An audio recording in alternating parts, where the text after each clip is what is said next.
In the whole history of the Olympics, only 4 American swimmers have achieved lasting celebrity. Johnny Weissmuller and Buster Crabbe went on to Hollywood as Tarzan. Eleanor Holm, gorgeous and notorious, starred in the World's Fair Aquacade. And Mark Spitz won all those golds at Munich. But except for a little accident of history, Adolph Sonny Boy Kiefer would definitely have been included in that exalted group. The historical hiccup that interrupted his career was something called World War II. Starting in 1935, when he was just 17, he set backstroke records just about every time he jumped into the pool, climaxing his work by taking the only men's backstroke gold at the Berlin Olympics. But more important, Kiefer didn't reach his peak for almost a decade later. Had there been the Tokyo Olympics of 1940 and the London Games of '44, Sonny Boy Kiefer would surely have won the backstroke and the individual medley in a breeze, if there were such an event back then.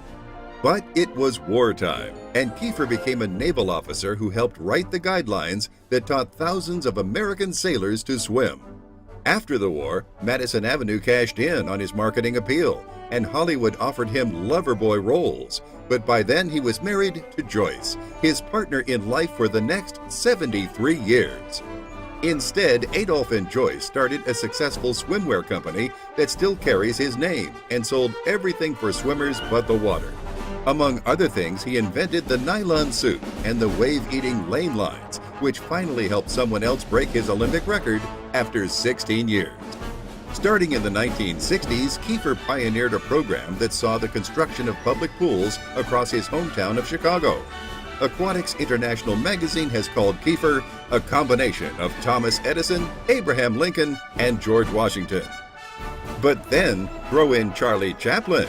You see, for several years, Kiefer also starred in a comedy act, the highlight of which was his race against a seal named Sharky. The seal made $900 a week, Kiefer $600, but that was big money then. For a man with such passion, it was no surprise that Adolph Kiefer gave back so much to swimming, both philanthropically and of his own personal time. He was not a man to look back and dwell on his glory days of the past. Instead, up until his last days, at the age of 98, he was thinking of new and better ways to promote swimming. Should swimming be a requirement for school children?